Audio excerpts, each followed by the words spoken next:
It's like, what did you say? Did you say deporting people that are anti-America? Oh, yeah. Most people at Fox News 100% want that, by the way.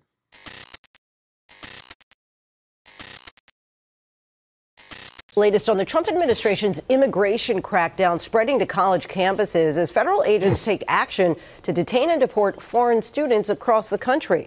Our chief investigative correspondent Aaron Katersky has the latest. Good morning, Aaron. Chad, did Hasan cover the anti-protest? I'm interested to hear his take, but can't see. Yes, I did. 2 days in a row after they happened.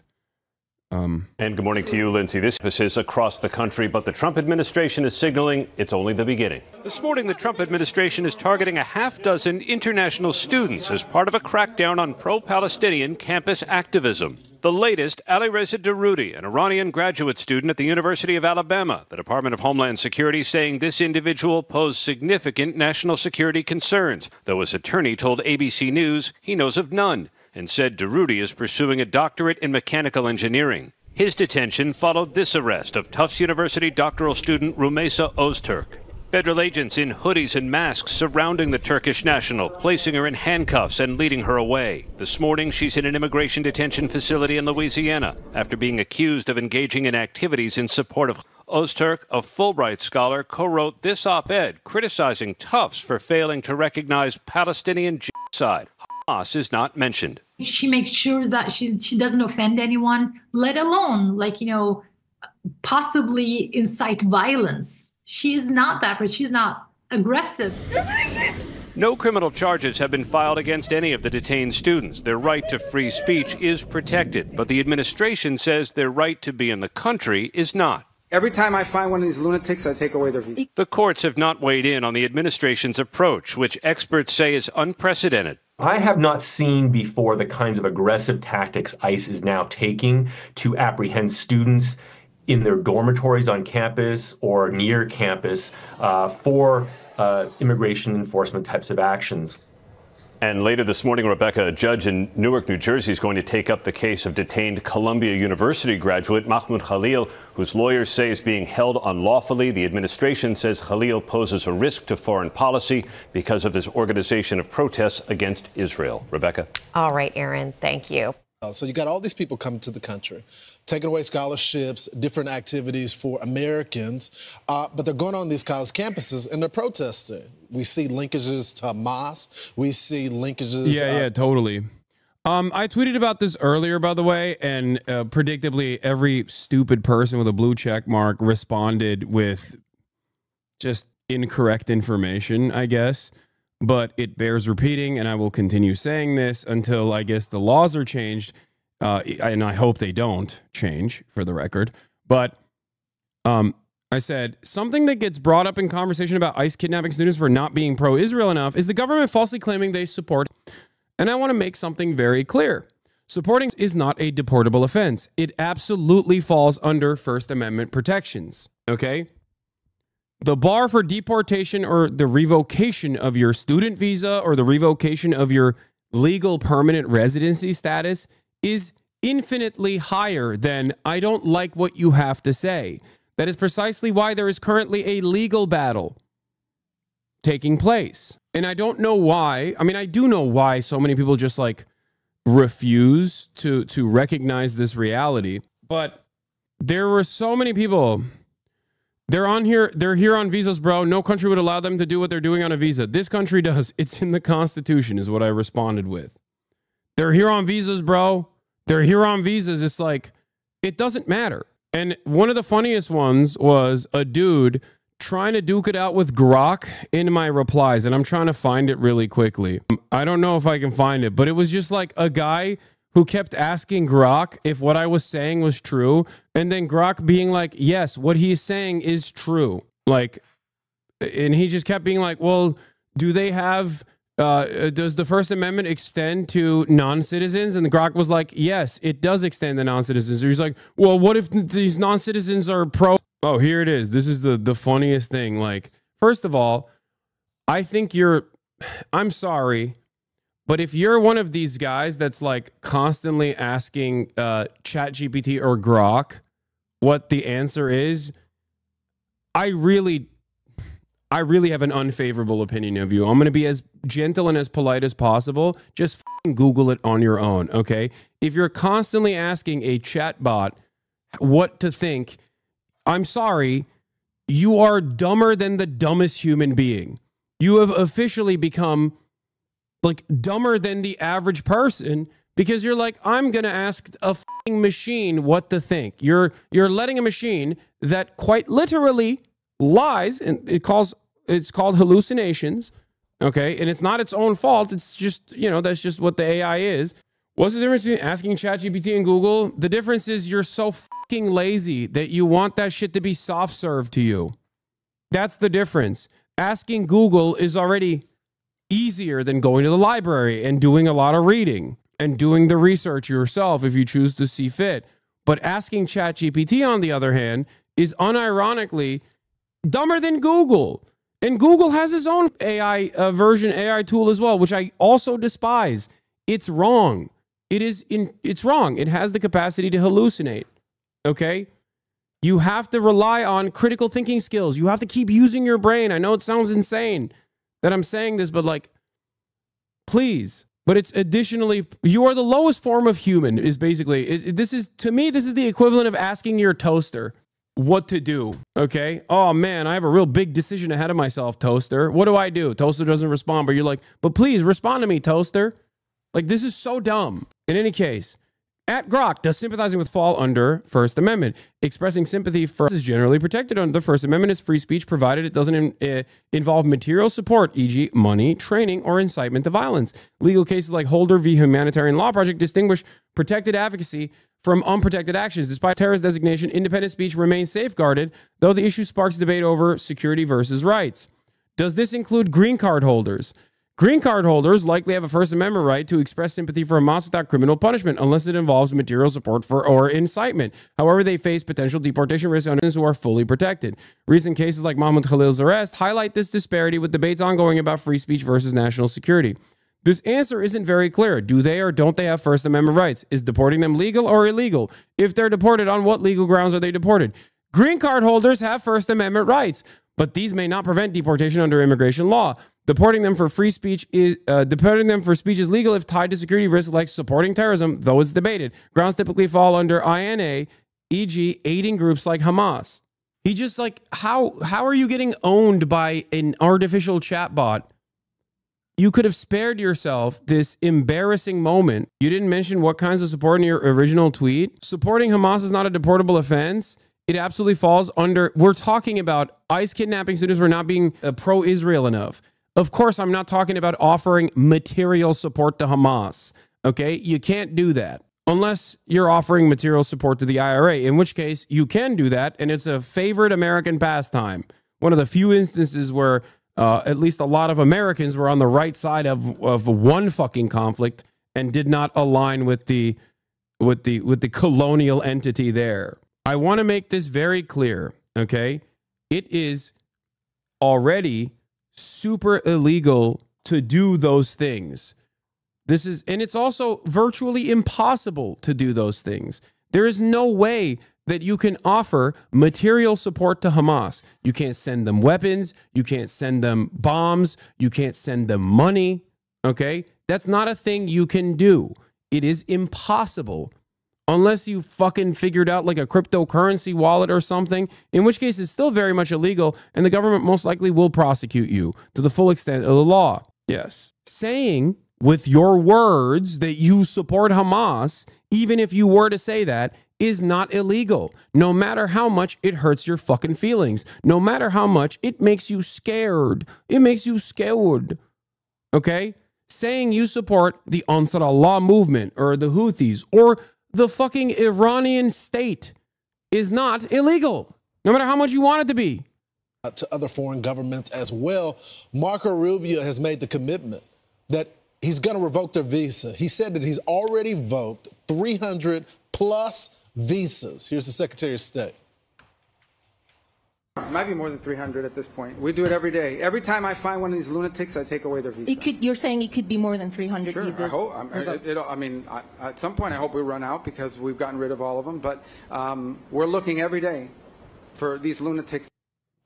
Right. And so everyone thinks Mahmoud Khalil. But when Mahmoud Khalil was tossed, the word came out to these Palestinian organizations linked to Hamas or not, that the Americans are not going to tolerate the campus unrest, the takeover of buildings. What we see. Yeah, notice how he's saying whether they support Hamas or not.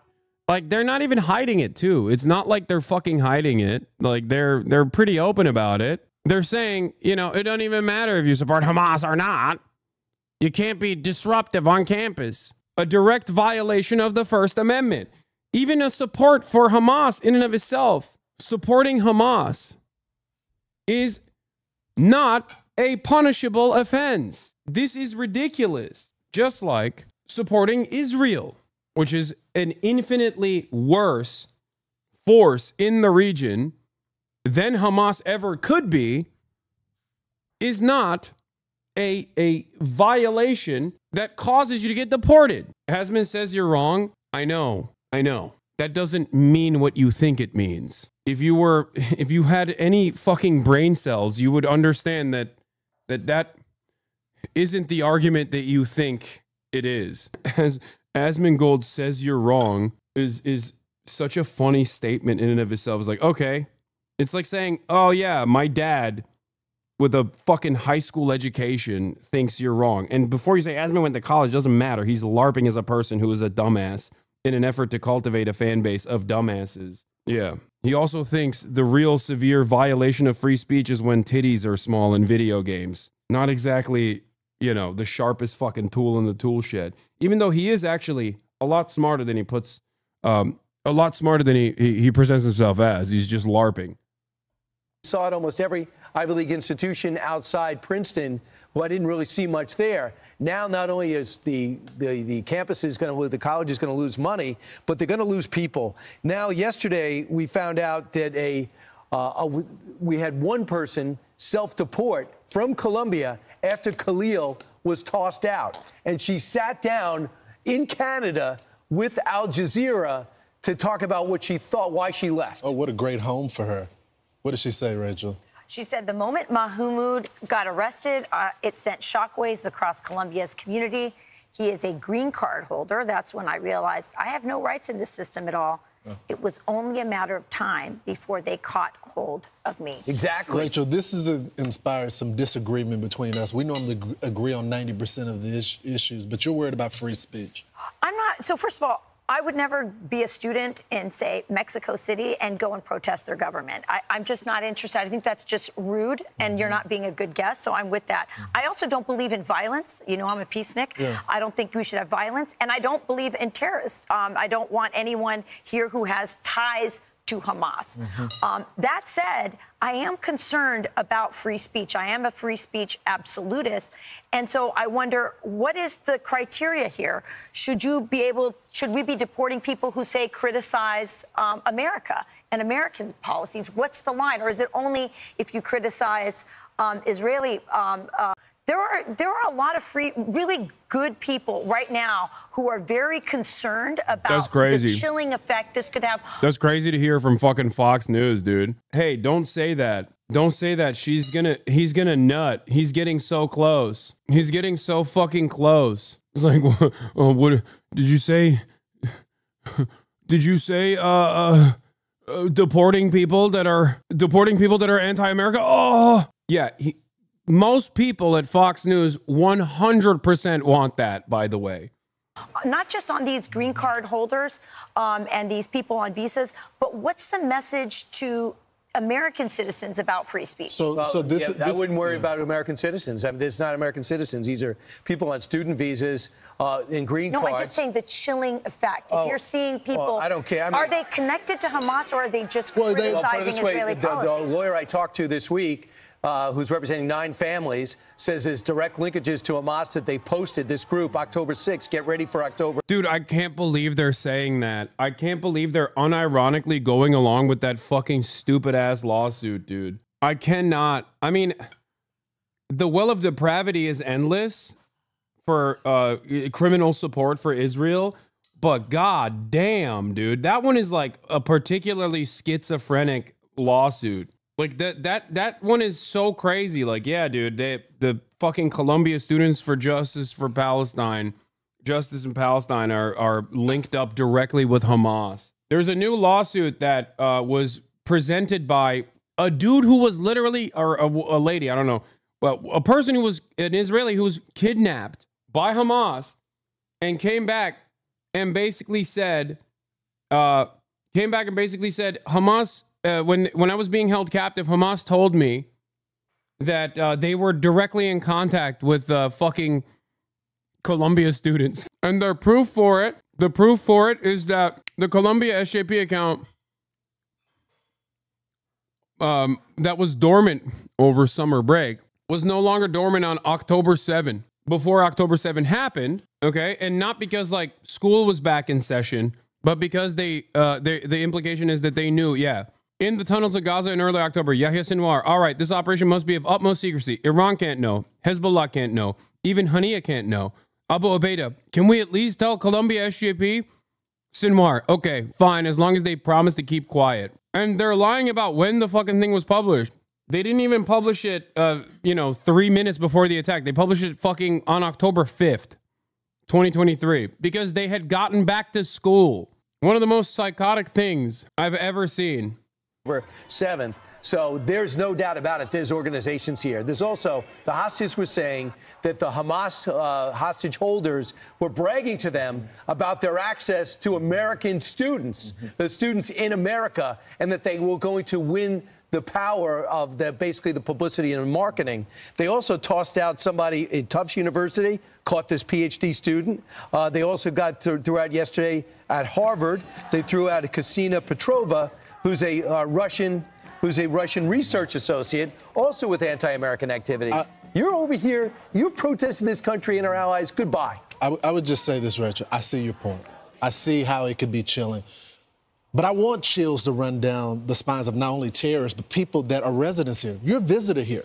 You don't have the right, be on your best behavior here. And what we're dealing with is people that don't love the country, people that have radical ties, and I think they're trying to use our laws against us at the time. So I think what the Secretary of State is saying, look, I want to find visa violations. Many of these people have ties to foreign governments. They're trying to have dissent. They're trying to get us to be at each other's necks at each other's necks as well. And so you have to send a message to the people that are visitors. Don't come in my house and spray paint on my wall. Take over Hamilton Hall. Look, we have to deal with I agree with that. We have the American citizens that are degenerates. We have to deal with them. That is a part of our society. We don't have to deal with the visitors that are here. And I think that's what the Secretary of State is doing. When I was a child in a military brat growing up, I lived overseas almost exclusively. And when we went to I attended Department of Defense schools, and we had to take a class called Host Nation class. Yeah. Where we learned. Yeah, except if you took that class as a fucking foreign student in the United States of America, the class you are well within your rights to literally, through speech and through protest, unironically defend any fucking group you want to. It is a fundamental, it's the first one. It's the first right. The fuck do you mean? Learned about the host nation, and we learned how to be a guest, a proper guest in people's country. That is my primary concern with this. And the other concern I have is the thing you touched on, but which needs more attention to, which is the fact that our universities are prioritizing foreign students because they pay full rate tuition. And a lot of these slots belong to American kids. How many valedictorians aren't getting into these elite schools? All of them. Because if they're white. If they're white males. This is something, America is for Americans. That's right. And we need to prioritize that. So I think there's a lot to be said. Yeah. But let's also be careful, because we don't want to leave the impression on the world that we are not for free speech. I'm Steve Ducey. I'm Brian Kilmeade. And I'm Ainsley Earhart. What do you mean? What do you fucking mean? You are that, though. You are anti-free speech. Like, it's too late, you know?